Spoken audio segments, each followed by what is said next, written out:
A todas y todos.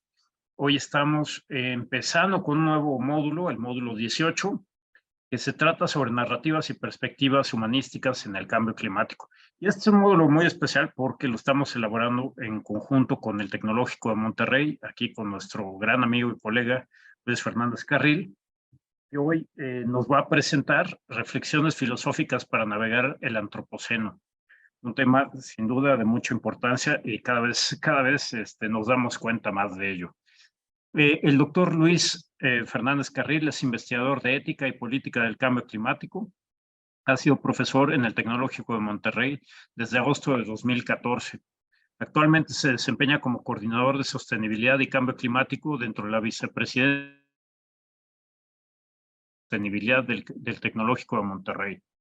Recientemente participó como autor líder en el panel intergubernamental de expertos en cambio climático, IPCC, de Naciones Unidas, Grupo de Trabajo 2, para el sexto reporte de evaluación en el capítulo dedicado a las vías de desarrollo resiliente al clima.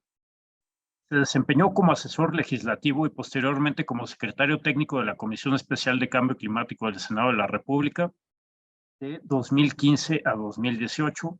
Anteriormente fue investigador y enlace internacional en el programa de investigación en cambio climático, el PINC, de la UNAM, de 2014 a 2017.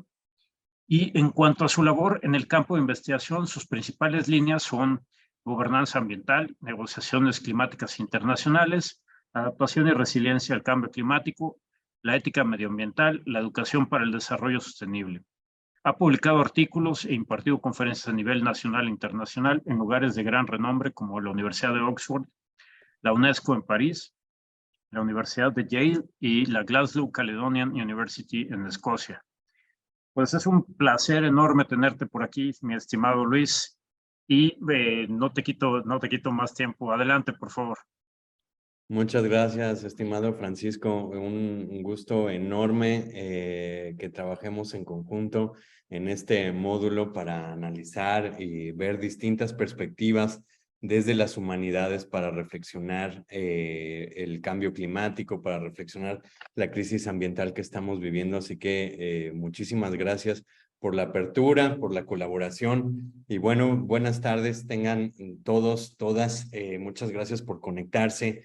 Hoy damos inicio a este módulo con esta presentación que hemos titulado Reflexiones filosóficas para navegar el antropoceno. Así que de inicio el punto será reflexionar qué significa filosóficamente estar adentrándonos en esta nueva época del antropoceno. ¿Qué implicaciones tiene filosóficas? Y eso significa no solo cuál es el devaneo filosófico que se lleva a cabo con respecto al cambio climático, sino realmente de qué manera los supuestos y principios filosóficos que tenemos cada uno de nosotros se ven impactados, digamos, por irnos adentrando, ir transicionando a esto que le llamamos el antropoceno. De tal manera, vamos a comenzar esta presentación para reflexionar algunas de estas cuestiones. Entonces, las preguntas a tratar el día de hoy. El mundo, pues sabemos, como hemos visto en este mismo seminario, en los distintos módulos, se encuentra inmerso en una grave crisis medioambiental. Y a pesar de la gravedad, pues no actuamos. Y entonces, al preguntarnos por qué es que ocurre, habrá que preguntarnos también cuáles son las configuraciones mentales, los valores y los principios que fueron forjados en un tiempo pasado, en el Holoceno, que puedan tal vez impedirnos a adaptarnos, a cambiar a estas nuevas realidades. Y por el otro lado también será reflexionar qué significa ser humano, qué significa ser, qué significa habitar el antropoceno. Entonces son algunas de las preguntas que estaremos reflexionando el día de hoy. Como mencioné, pues esta es una perspectiva filosófica, sin embargo trataré de utilizar, digamos, términos comunes, no perdernos en un laberinto de terminología demasiado específica y abstracta que nos impida la comprensión, sino que veamos que esto tiene implicaciones no solo para una disciplina, no solo para un área del saber, sino para todos. Eso es sobre todo la gran implicación de lo que veremos el día de hoy. Entonces vamos a comenzar con lo siguiente. La Tierra como origen de la configuración ontológica. Esto quiere decir como configuración de las condiciones de ser y de existencia. La Tierra como aquello que nos muestra cómo podemos, cómo somos y digamos cómo se va configurando nuestras mentes, nuestras filosofías, nuestras religiones, nuestras políticas. Usualmente las vemos como enajenadas del mundo en el que vivimos. Nos sentimos completamente aparte de la naturaleza, incluso tan así que hasta nos debatimos si el ser humano es parte de la naturaleza o no lo es. Sin embargo, nada más alejado de la realidad. Entonces, el filósofo Edmund Husserl, que es también padre de la rama de la filosofía conocida como la fenomenología, habla de algo llamado el mundo vida. Y entonces dice como la precondición bajo la cual surgen surge ontológicamente el ser humano, ¿no? O sea, todo lo que es el ser humano en realidad no puede surgir de fuera de un contexto, y ese contexto es la tierra, el mundo de la vida, ¿no? Entonces, la tierra en sí es en la fuente de la configuración de quiénes somos, de cómo somos en el mundo de la vida, el mundo tal y como lo experimentamos orgánicamente. Dice en su enigmática complicidad, multiplicidad y su carácter abierto, es antes de que lo congelemos conceptualmente en el espacio estático de los hechos, ¿no? Antes de que lo hablemos, antes de que lo conceptualicemos, es eso que primero existe y que luego ya ni siquiera lo consideramos, ¿no? Y entonces el gran punto de Husserl es que llega un momento donde nos hemos alejado tanto que ni siquiera nos damos cuenta que la Tierra es la precondición ontológica que nos hace ser humanos en el mundo. Esto lo vamos a ir avanzando. Ahorita es simplemente que quienes somos en el mundo no puede estar separado de nuestra relación, nuestro estar en el planeta y en las condiciones en el que el planeta nos ha visto surgir, nos ha visto, digamos, crecer. Esto es algo que iremos retomando poco a poco, que lo iremos avanzando, cuáles son las implicaciones de esto. Esto quiere decir, si lo vamos, digamos, adentrándonos en esto, el Homo sapiens más o menos, digamos, seres humanos como ustedes y como yo, tenemos alrededor de 150, 200,000 años de existencia, pero en gran manera todas las civilizaciones, es decir, desde Sumeria, Egipto, Grecia, Roma y la civilización moderna, todo se ha dado dentro del periodo que ha sido denominado el Holoceno. Este es un periodo geológico. Si tomamos en cuenta las distintas taxonomías, aquí vemos en pantalla las eras y las épocas. El Holoceno es la época en la que toda la civilización ha existido. Tan así que eso significa que el ser humano, toda la civilización que llevamos, no conoce otro tiempo más que el tiempo del Holoceno. Eso quiere decir, este tiempo de profunda amabilidad, digamos, de estabilidad que ha tenido el planeta durante los últimos cientos de miles de años. Eso es lo que ha sido la condición, el trampolín, digamos, para que pueda existir la civilización. Entonces el ser humano no conoce otro tiempo más que el tiempo del Holoceno.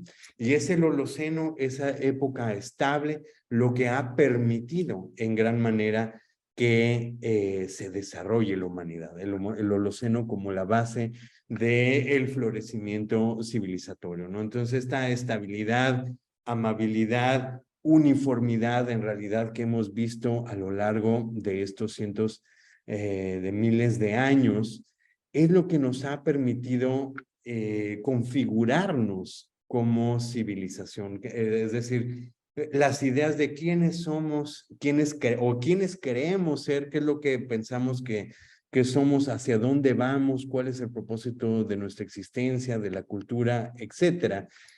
No están separados del mundo en el que hemos surgido. Es decir, que el Holoceno es la base, como hablábamos anteriormente, es la base ontológica que precondiciona lo que nosotros pensamos de nosotros mismos. Y esto quiere decir los principios filosóficos, culturales, religiosos, bajo las cuales nos concebimos el mundo y concebimos nuestra relación con los animales, con la naturaleza, etcétera.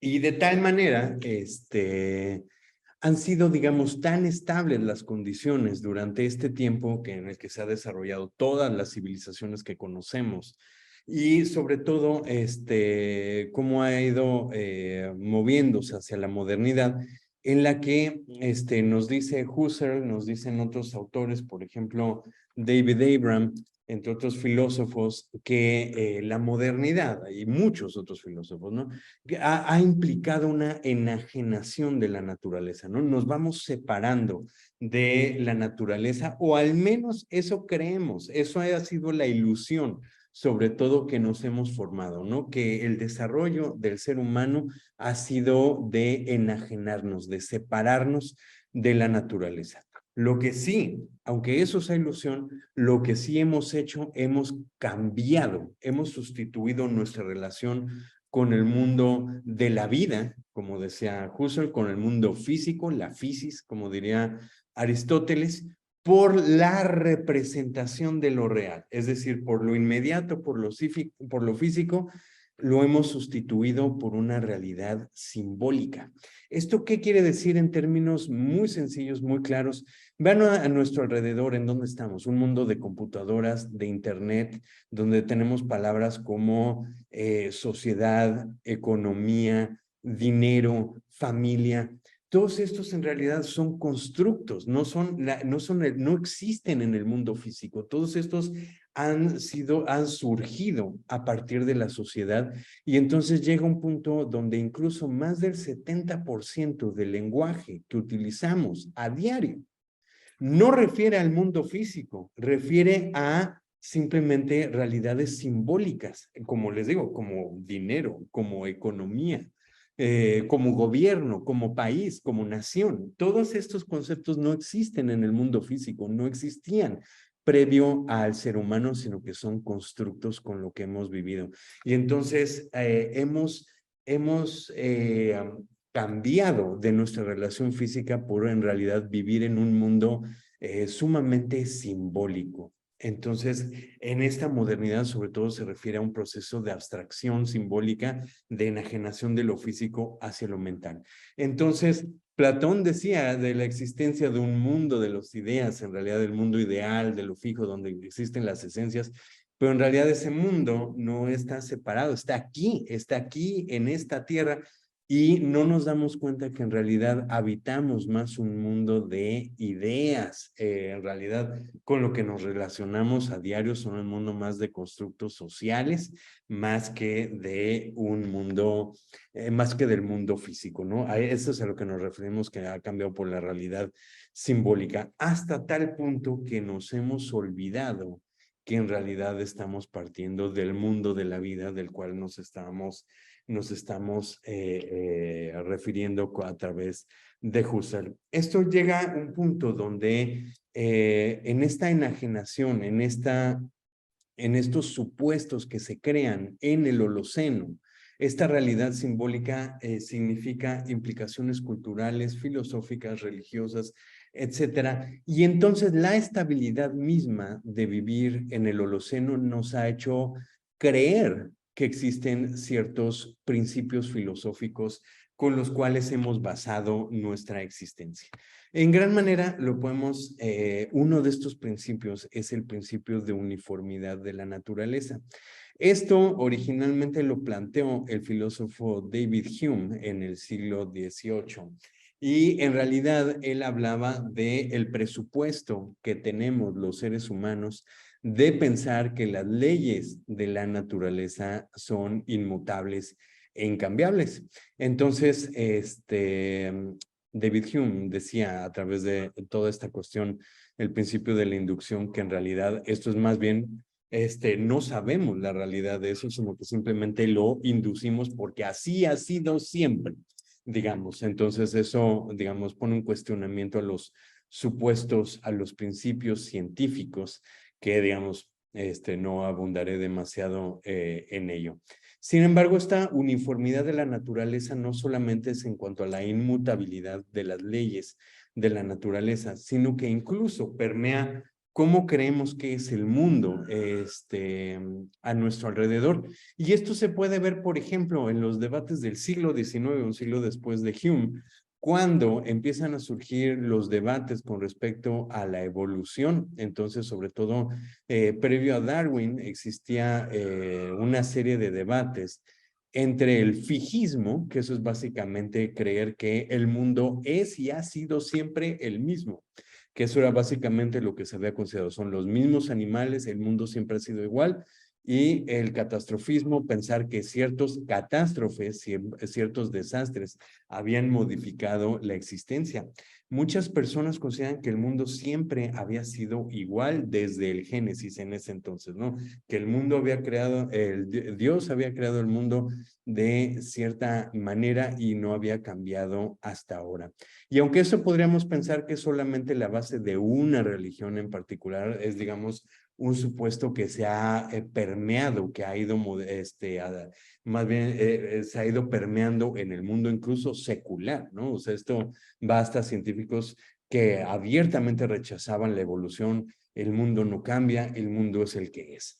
Y estos presupuestos filosóficos, aunque obviamente eso fue lo que implicó el rechazo de la evolución en primer lugar y la lucha, la resistencia al cambio que tuvo que enfrentar Darwin, ahora lo vemos en cómo el mundo en primer lugar tuvo una gran resistencia y a veces sigue teniendo una resistencia a pensar que el mundo en el que hemos vivido puede cambiar, ¿no? Que existe realmente el cambio climático, que realmente el mundo puede ser modificado, cambiado hacia otro estado de cosas, hacia una época como el Antropoceno. En gran manera lo que nos habla es de que sigue permeando este principio de uniformidad. Y este principio de uniformidad no ha sido más que, así regresando a Hume, más que una inducción, porque simplemente como hemos vivido un tiempo de estabilidad climática, donde vemos en realidad que los cambios geológicos a gran escala, como cómo se forman los continentes, etcétera, la evolución misma, no pasa en la escala de la experiencia humana, entonces sentimos que el mundo en realidad siempre es el mismo, que no cambia. Aunque la ciencia, digamos, lo acepte en el mundo fenomenológico de los seres humanos, no es algo con lo que estemos realmente en contacto. Para nosotros el mundo es el que es, no cambia, no se modifica. Entonces eso nos da una cierta ilusión de invariabilidad, de que el mundo está fijo. Y eso tiene consecuencias éticas, políticas, sociales. Y eso es últimamente lo que vamos a estar viendo, ¿no? Entonces, de esta supuesta estabilidad, uniformidad y prosperidad que nos brindó el Holoceno es que surge precisamente nuestra ilusión de control, nuestra ilusión de que tenemos un dominio sobre la naturaleza, de que somos superiores al resto de los animales, ¿no?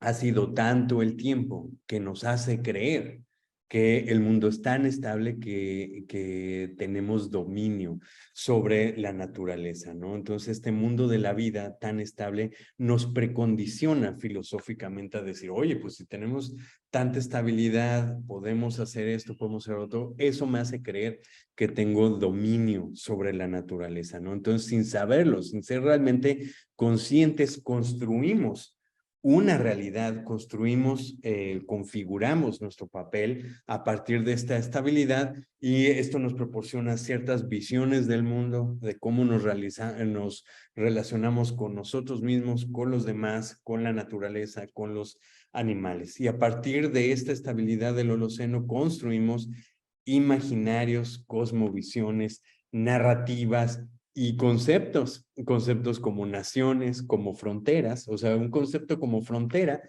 no puede surgir más que en un periodo de estabilidad como el que tenemos del Holoceno, y así surgen imaginarios sobre el que construimos pues instituciones, ¿no? Como los países, como los gobiernos. Y a partir de ahí, pues surgen toda serie de narrativas, toda serie de mitos. Entonces, creernos como el ser único de la razón, la cúspide de la existencia, que el ser humano tiene un destino manifiesto, que es dominar el planeta, el universo, todo el mito del progreso, el señorío sobre la vida, el individuo, el mito del individuo, digamos, que ahora existe, ha surgido precisamente por las condiciones que nos brinda el Holoceno. Y es más, no solo eso, sino que además no serían posibles pensar en este señorío de la naturaleza, en el progreso, en que puede existir, en que creamos hasta el día de hoy, por ejemplo, que venimos al mundo a ser exitosos, a ser narcisistas,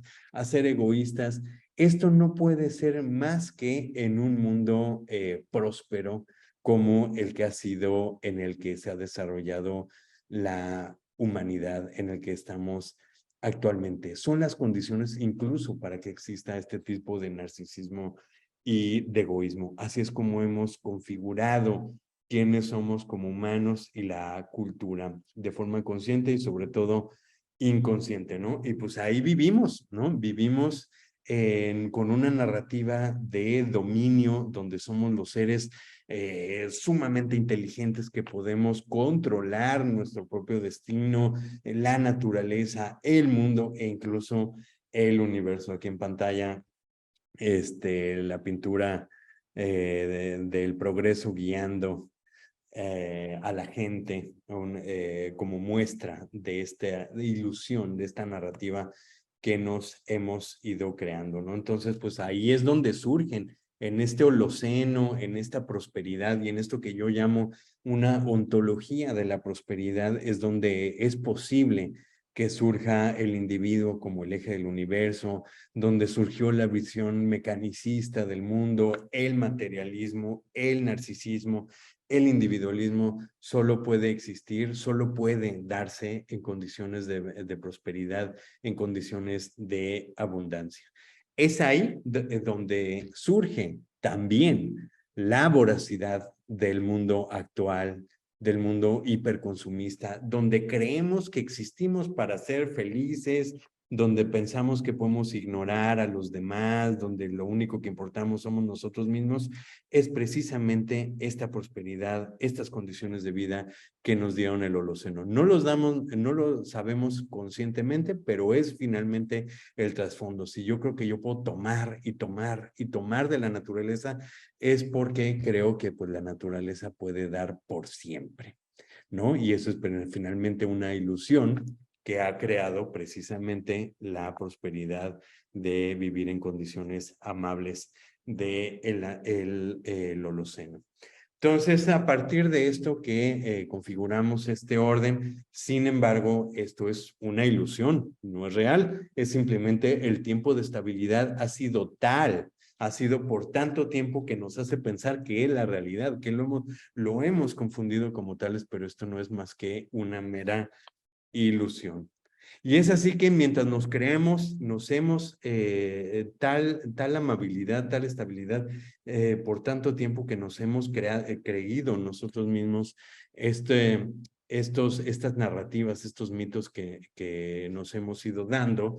Y yo sé que no son todas las culturas del mundo, sino es la cultura judeocristiana, occidental, pero a este momento, en la era moderna, pues es la cultura que ahora ha permeado el mundo, ¿no? Entonces esto ahora ha hecho que el mundo en sí lo crea.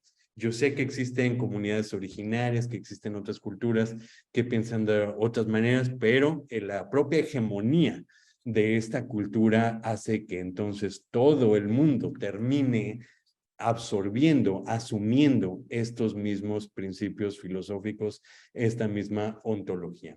Y entonces, pues, al mismo tiempo, esta misma configuración, esta misma forma de ser en el mundo de prosperidad del Holoceno, al mismo tiempo, ha creado esta voracidad y entonces, pues, nos ha hecho que la actividad humana, que bien, esto no quita los responsables, esto no quita que hay un capitalismo que hay un capitaloceno. Esto no quita nada de las responsabilidades, pero estamos hablando a escala planetaria. Tratemos de ver ahorita el planeta y al ser humano. Yo sé que existen todos estos responsables, pero ahorita el enfoque no es de justicia, sino es a escala planetaria. Por eso me refiero a los seres humanos y a la cultura globalizada.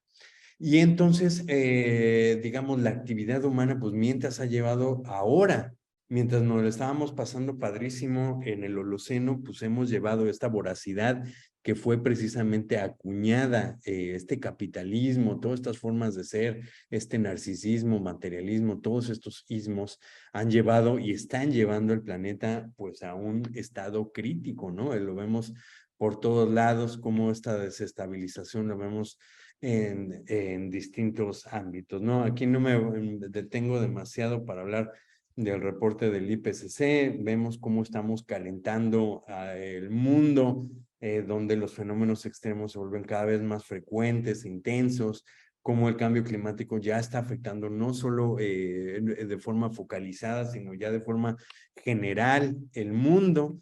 Y entonces, pues simplemente mencionar lo siguiente, ¿no? Que este es uno de los mensajes clave del IPCC en el sexto informe de evaluación, este primero que dice, el cambio climático causado por el ser humano está provocando una disrupción peligrosa y generalizada en la naturaleza y está afectando la vida de miles de millones de personas en todo el mundo, a pesar de los esfuerzos desplegados para reducir los riesgos. Entonces, esto quiere decir básicamente que estamos trastocando el mundo, ¿no? Y que tenemos que hacer cambios radicales, drásticos, a gran escala, si quisiéramos modificar o evitar un escenario catastrófico, ¿no? Las implicaciones, pues ahí los vemos, nos lo dice el sexto informe de evaluación, millones de personas expuestas a cambios en la producción de cosecha, estrés hídrico, olas de calor mortal, pérdida de biodiversidad, etcétera, ¿no? Estas son las implicaciones que tenemos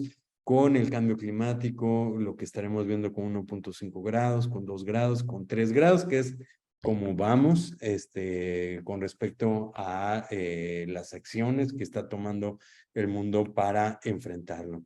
Sin embargo, esto no es todo, ¿no? El cambio climático es uno de los problemas, pero no es el único. El antropoceno, digamos, como época, no solo significa el cambio climático, sino es el trastocamiento de los sistemas naturales, debido a esta gran aceleración que justamente todos estos indicadores que vemos en naranja del lado izquierdo precisamente son dados, pueden ser dados precisamente por la abundancia que nos ha hecho creer o ha hecho creer a una parte del mundo dominante que no tiene fin, ¿no? Entonces, precisamente en ese consumo tan brutal, en esa extracción tan brutal que hemos llevado a cabo, pues entonces hemos ido trastocando al mundo de diversas maneras hasta que alcanzar los diversos límites planetarios.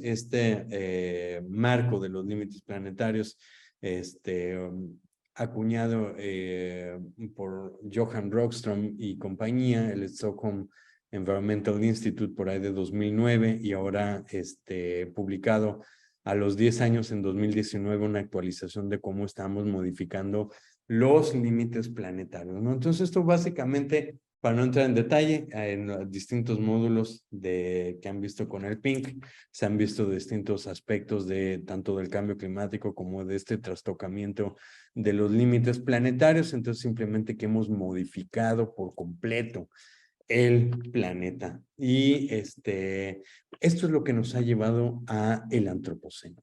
Entonces, el antropoceno es un término surgido, acuñado por el premio Nobel Paul Crutzen para referirse a una época geológica diferente, es decir, que la modificación, la actividad humana sobre el planeta ha no solo afectado el medio ambiente, no solo trastocado, sino que ha transformado las condiciones del planeta hasta llegar al nivel geológico, es decir, con una fuerza telúrica que ha trastocado, que ha modificado el planeta a tal punto donde incluso si desapareciera la humanidad, los efectos de la actividad humana se verían por cientos, por miles, incluso millones de años, algunos efectos provocados por el ser humano. Entonces ahí la discusión está si el antropoceno es una cuestión actual, digamos, debido a dónde se origina, si a partir de la época industrial o si a partir del surgimiento de la humanidad. Entonces, digamos, eso está sujeto a debate. Hay quien dice que es la época industrial, hay quien dice que desde que existe el ser humano va modificando las condiciones. La cuestión aquí, de nuevo, sin quitar y sin tener de trasfondo la actividad industrial, el sistema económico en el que vivimos, el capitalismo, es su responsabilidad por estas modificaciones.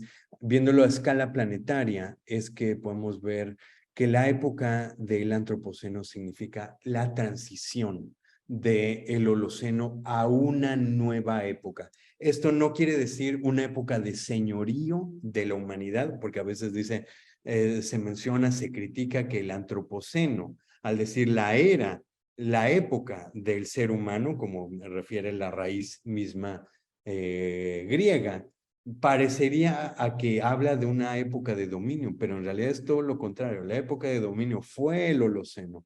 Y ahora, debido a, es nomás el responsable de quién trastocó, quién modificó las condiciones geológicas, ahora estamos navegando a una nueva época geológica que es el antropoceno, ¿no? Y entonces, este antropoceno está dado, lo vemos el día de hoy, con las diversas crisis que ha generado la actividad humana, es decir, el cambio climático, pero no solo es el cambio climático, es el colapso de ecosistemas debido a la sobreexplotación de recursos naturales, es la extinción masiva de especies, la pérdida de biodiversidad, la pérdida de suelos, la contaminación de los océanos, la contaminación del aire y un largo y grave y complejo, etcétera, que ha modificado las condiciones del planeta. Entonces, en términos, digamos, filosóficos, para irlo retomando, entonces el antropoceno,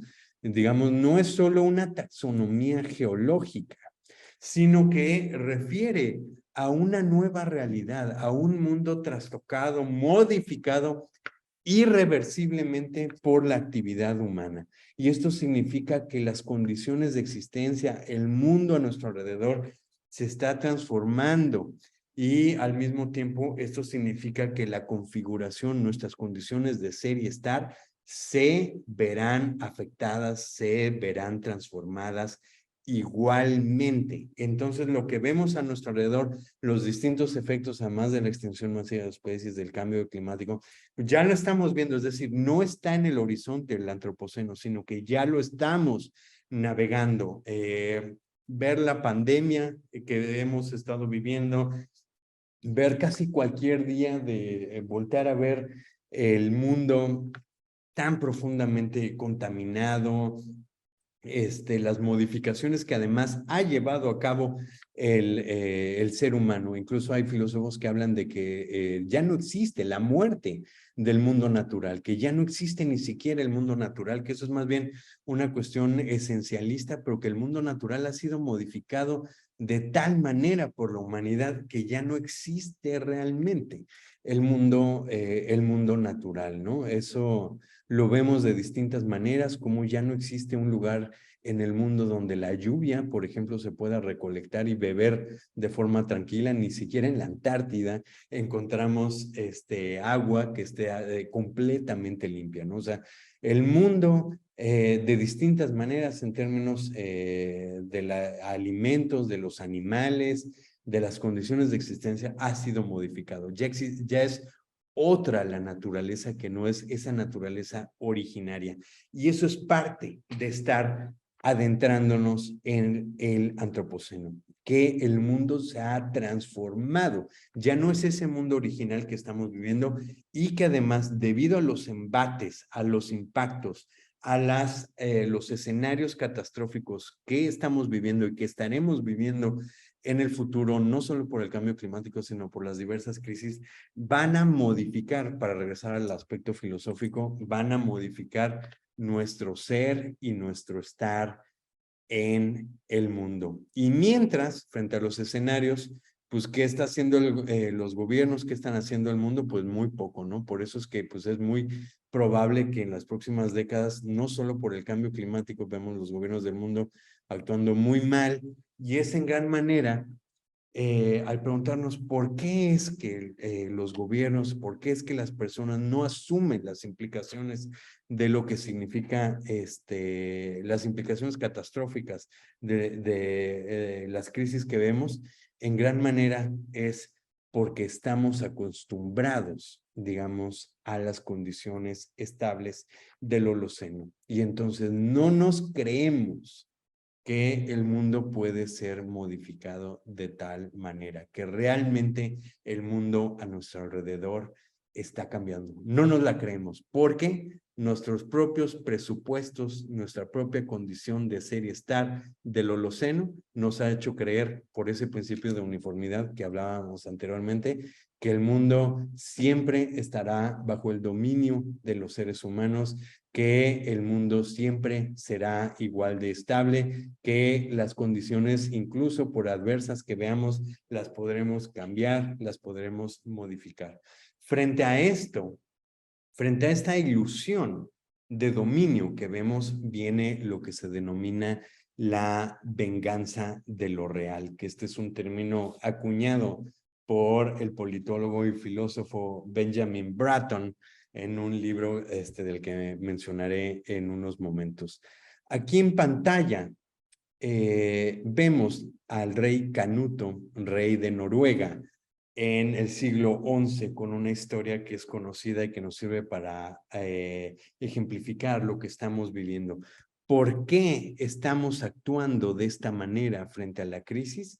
Y es que toda esa enajenación que hemos provocado de la naturaleza, toda esa sustitución del mundo real por la realidad simbólica, y que creemos en donde vivimos actualmente, creemos que al modificar la realidad simbólica, podemos resolver las problemáticas que tenemos actualmente. Y esto va a esta historia de el rey Canuto. Primero les cuento esa historia y luego vemos de qué manera aplica lo que estoy diciendo. El rey Canuto de Noruega es conocido por estar tan engañado del poder soberano, de lo que implica ser rey, del derecho divino y demás soberbia que él mismo se creyó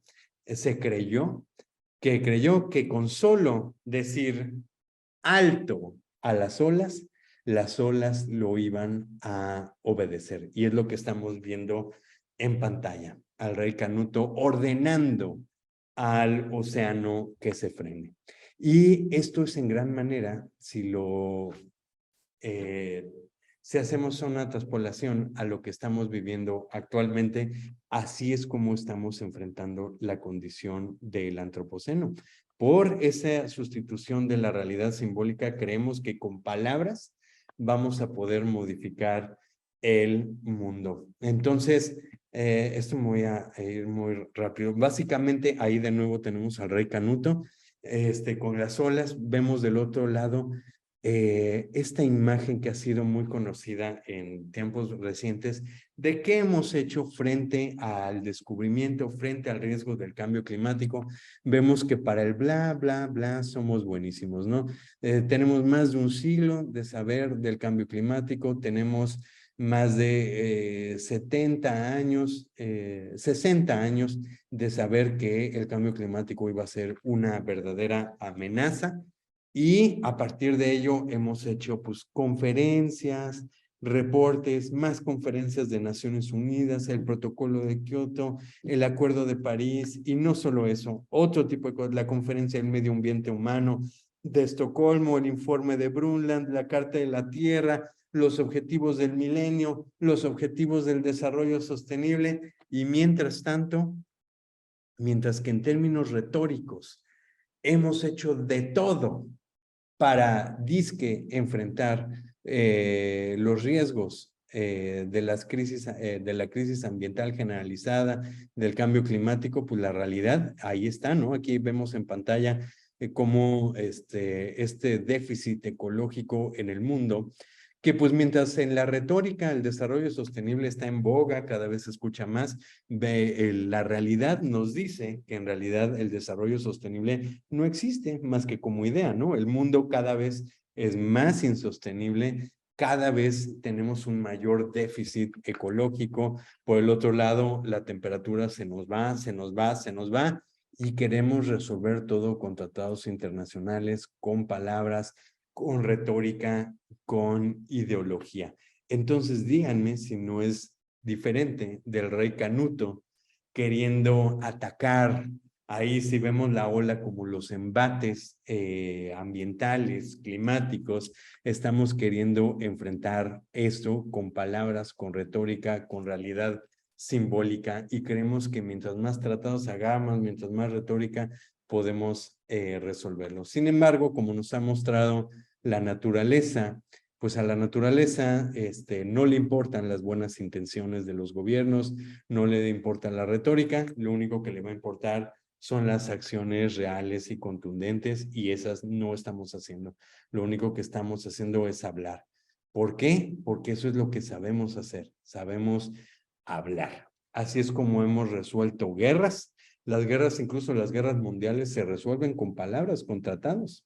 Entonces eso es lo que sabemos hacer, sabemos hablar sobre las cosas, pero nunca nos habíamos tenido que enfrentar a una situación como la que implica el mundo que vivimos actualmente, la crisis ambiental, la crisis ecológica, y creemos que los propios tratados van a ser suficientes, que el lenguaje mismo es suficiente para resolverlo. Y me podrán decir, no, por supuesto que no, sabemos que las acciones, pero vean el mundo cómo actúa, vean el mundo cómo se está conduciendo, y en realidad vemos que pues, seguimos sin actuar y creemos que la retórica nos va a salvar. Asimismo, el propio dominio que creemos tener sobre la naturaleza, esta ilusión, nos hace creer que pues la tecnología nos va a resolver el problema, que la geoingeniería, como veíamos en el módulo anterior, de este seminario en el PINC, nos va a resolver la problemática. Y esto no es más que tenemos la configuración del Holoceno que ahora está chocando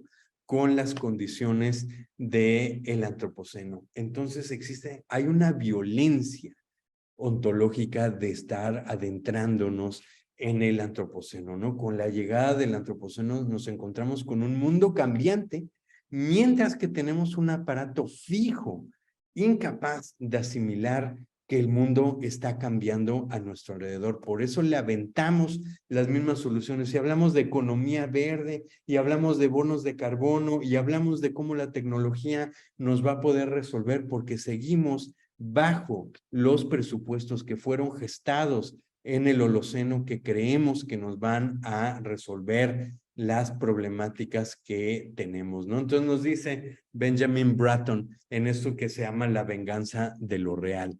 Nos dice, los populistas, y incluso él está hablando de la política post-pandémica, no del cambio climático en sí, pero aplica igual. Nos dice aquí un par de fragmentos de su libro que tenemos aquí en pantalla.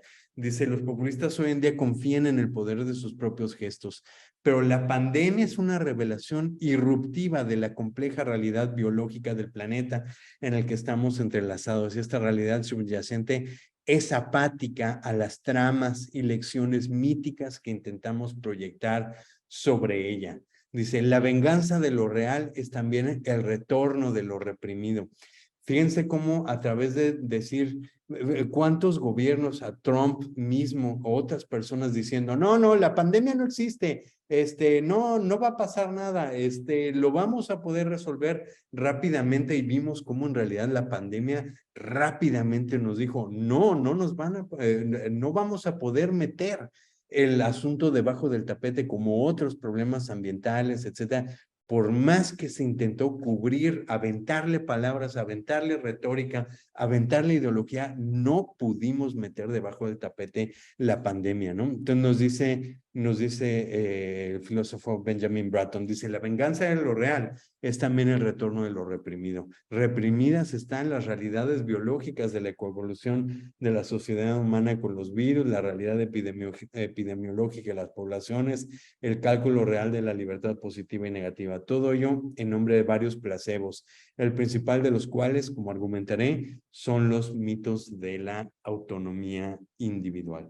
Entonces, con eso, por más que le aventamos ideologías y decir que la pandemia no existía en esta cultura que surge de Estados Unidos, pero que no solo vimos en Estados Unidos, sino lo vimos en el mundo, en España, en Holanda, en Alemania, vemos también entonces gente que no está acostumbrada, que no entiende que el mundo se está modificando. Aquí en pantalla vemos, por ejemplo, a las distintas manifestaciones que estuvimos viendo en el mundo, donde la gente, cuando lo único que se les pedía era estar en casa, usar un cubrebocas, no pudieron hacerlo, incluso se estaban manifestando.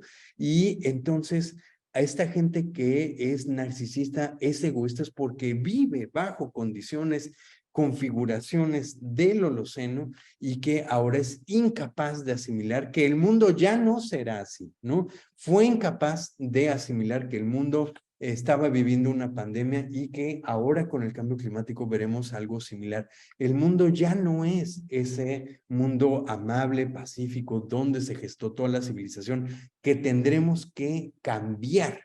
Y esto tiene implicaciones éticas, políticas, e incluso de las configuraciones en las que vivimos. O sea, ¿cómo le vamos a pedir a estas personas que nacieron en un mundo donde se les dijo que el mundo está hecho para que se lo coman a pedazos, para el mundo está hecho para únicamente pensar en su éxito personal? Vemos a estas personas ahora que no pueden asimilar, que no pueden sacrificar su placer personal, no pueden realmente actuar porque ultimadamente, filosóficamente, no creen que lo que estamos viviendo es posible que ocurra.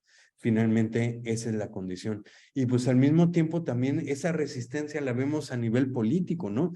Nos vemos en cómo la arquitectura del mundo está cambiando, la configuración del mundo se está desdibujando, el propio antropoceno, la propia violencia de un mundo cambiante va a tener profundos retos políticos,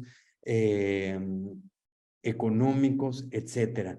Sobre todo porque hay una reticencia al cambio. Yo sé que se me está acabando el tiempo, entonces con esto voy a ir cerrando. Y así, el orden imaginado, la configuración mental que presupone la estabilidad, la prosperidad del Holoceno, es el principal elemento que impide que nos adaptemos, que podamos cambiar a lo que implica el antropoceno, a un mundo cambiante.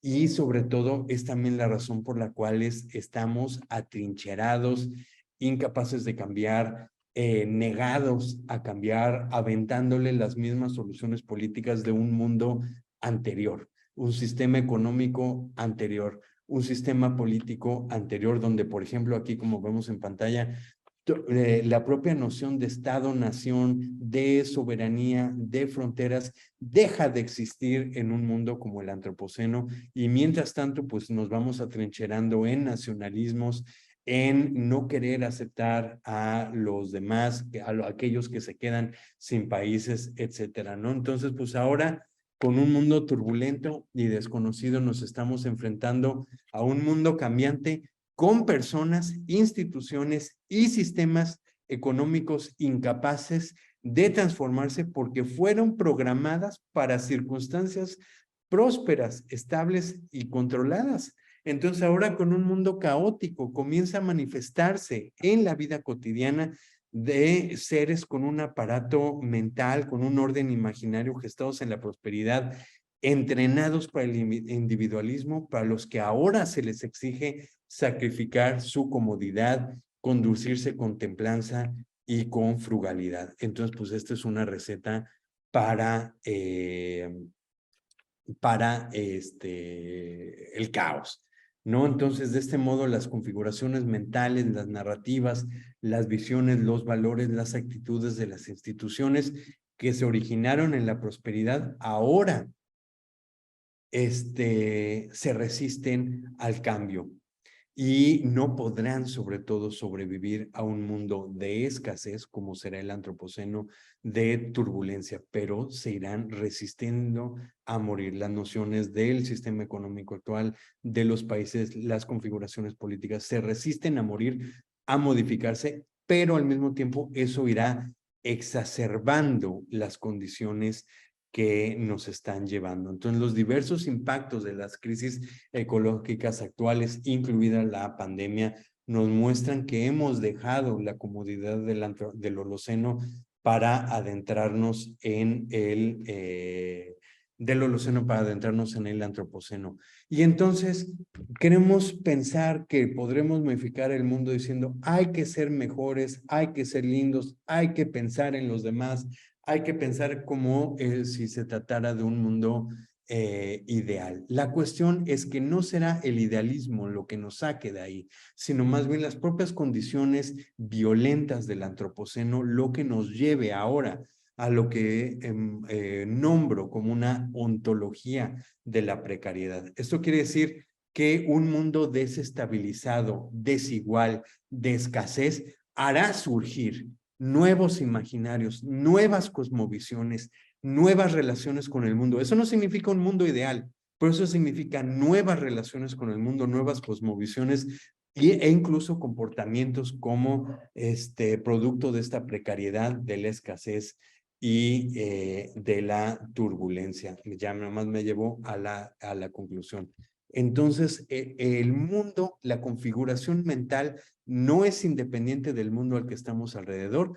El mundo, la configuración mental en la que vivimos y cultural en la que vivimos fue gestada en el Holoceno, está pensada para términos de prosperidad, de abundancia, en la que nos podemos dar el lujo de ser egoístas, de ser narcisistas, de ser materialistas, de ser mecanicistas. Sin embargo, eso mismo creó la época del antropoceno y las propias condiciones de existencia. Ahora nos resistimos a el cambio, a lo que implica vivir en el antropoceno, y eso mismo agudiza, hace aún más violento la transición, el antropoceno, y que lo único, la propia entrada en el antropoceno nos hará concebir nuevas formas de ser y estar, aunque esas no significa un mundo ideal, bueno, sino más bien a partir de una ontología de la escasez,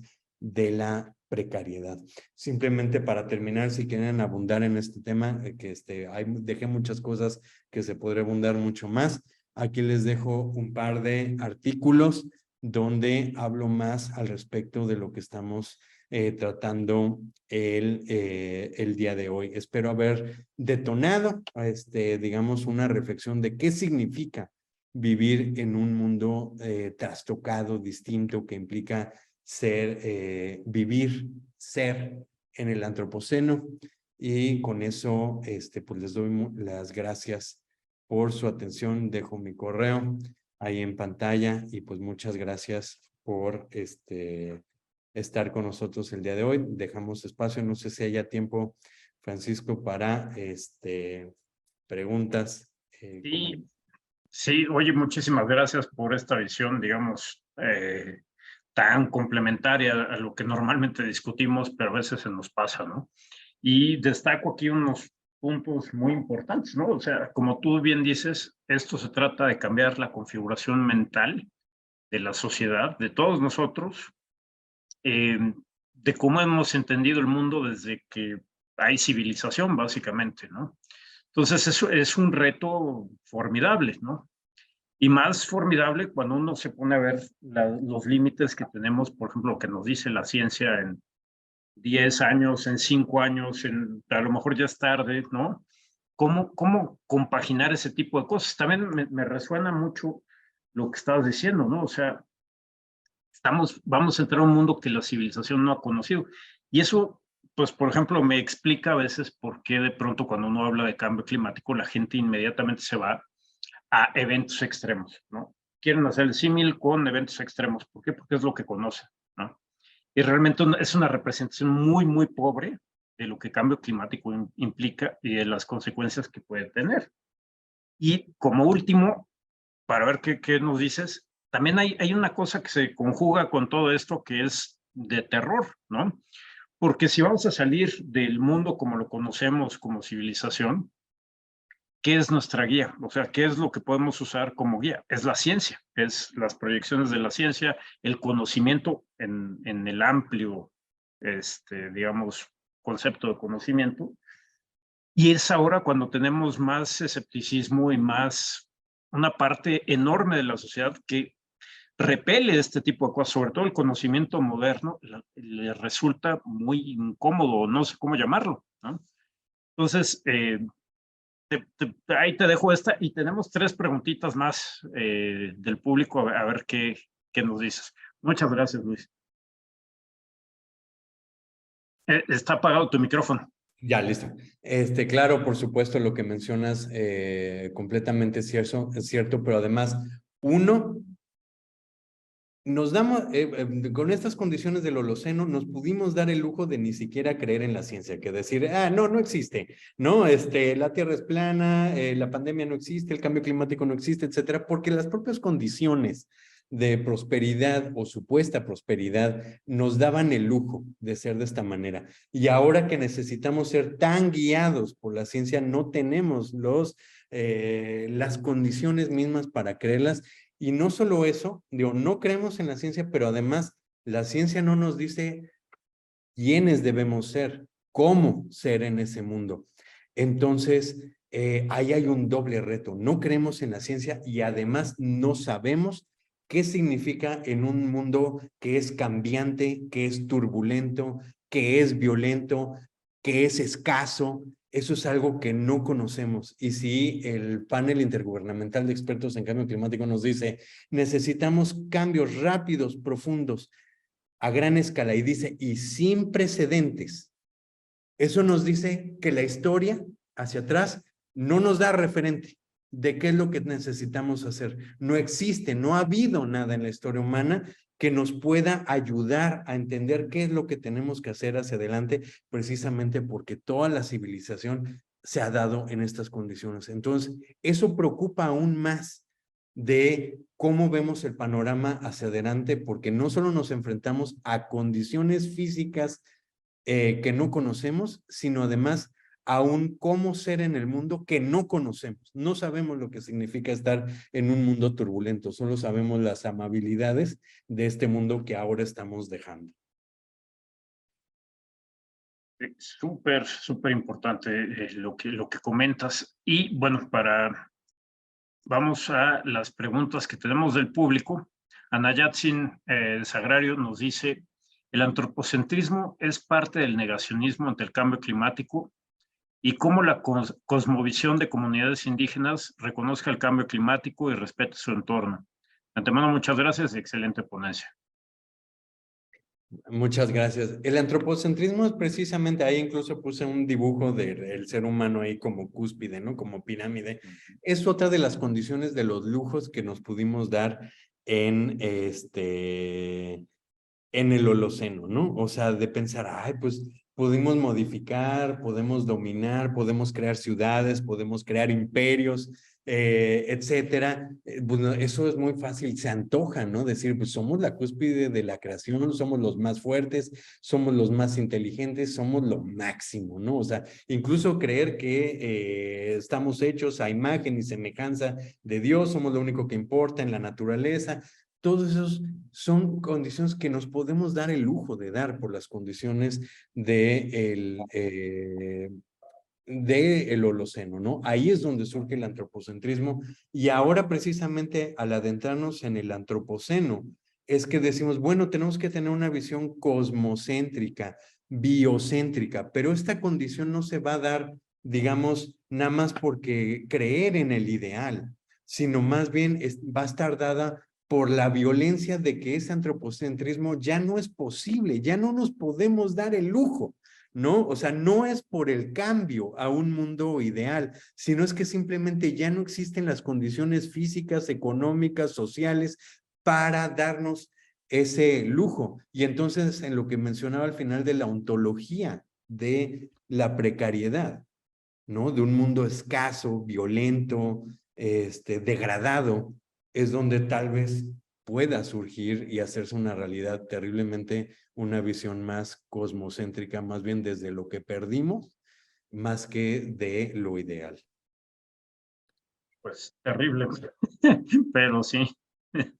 Tenemos otra pregunta de Francisco Chávez.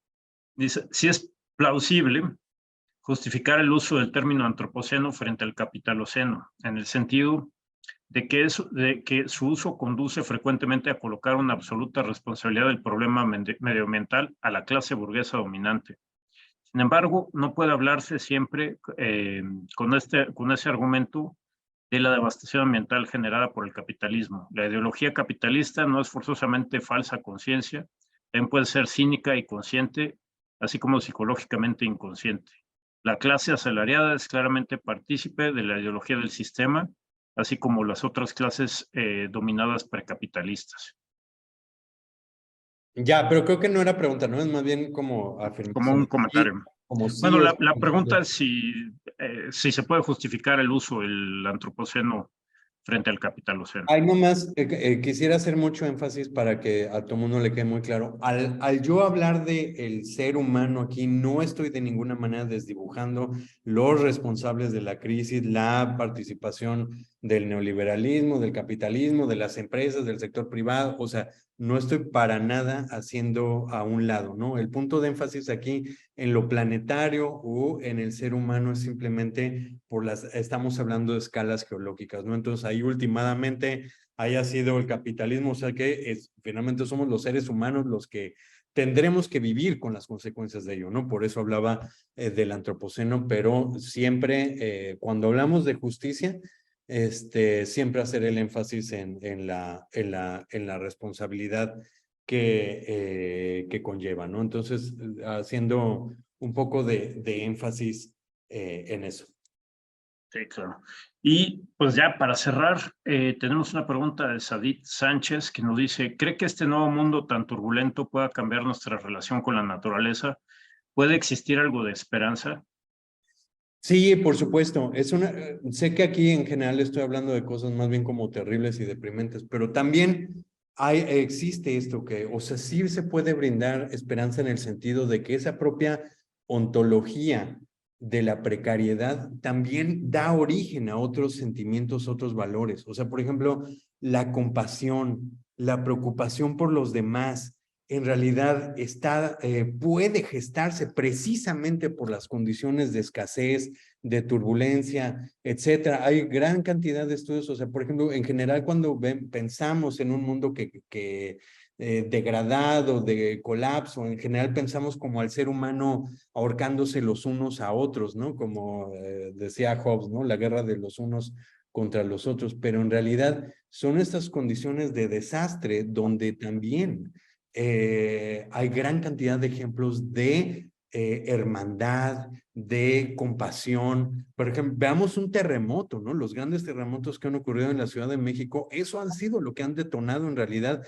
que nos hermanemos, mientras en el día a día nos odiamos, en situaciones de desastres como esos ha sido lo que ha creado compasión, hermandad, etcétera. Entonces también el navegar hacia el antropoceno puede significar el surgimiento de valores como estos que estoy mencionando, ¿no? La compasión, etcétera, pero también significa la muerte de otras cuestiones, ¿no? Tanto del narcisismo, del egoísmo, que simplemente no pueden existir, ¿no? En este mundo, simplemente porque ya no hay, ¿no? No hay posibilidad de ser de tal manera, ¿no? Entonces, también hay esperanza de que sí es posible vivir en condiciones no tan materialistas, egoístas, narcisistas, precisamente porque las condiciones mismas del planeta no las dan. Entonces, también existe una luz de esperanza para que podamos conducirnos, tener una relación distinta con la naturaleza. Solamente el énfasis que decía es que no está dado por el deber ser o el ideal, sino que las propias condiciones violentas de el ir navegando en el antropoceno, o sea, la cachetada que nos da la realidad es lo que hará que se modifiquen esos valores, no solo el deber ser. Ese es el punto de énfasis. Muchísimas gracias, Luis, y muchísimas gracias por pues, terminar esta plática con un mensaje, digamos, de esperanza, que pues es poquita, pero la que haya nos sienta bien. Muchísimas gracias por compartir con nosotros tu conocimiento y tus ideas. Al contrario, muchas gracias a ti, Francisco. Gracias a todos por asistir, por sus comentarios, por su participación. Y además, muchísimas gracias a ti y al Tecnológico de Monterrey por este esfuerzo conjunto que estamos realizando para llevar a cabo este módulo. Bueno, pues lo que nos queda es citarlos, invitarlos a la siguiente presentación de este módulo, que será el jueves 11 de mayo, donde vamos a hablar del caos climático o los límites de la representación, que vamos a tener a la doctora Gabriela Méndez Cota de la Universidad Iberoamericana, ¿no? Los invitamos para esta presentación, que seguramente pues, nos va a abrir los ojos a otros temas que normalmente no discutimos en este foro. Muchísimas gracias y nos vemos el jueves. Hasta luego. Muchas gracias, Luis. Gracias.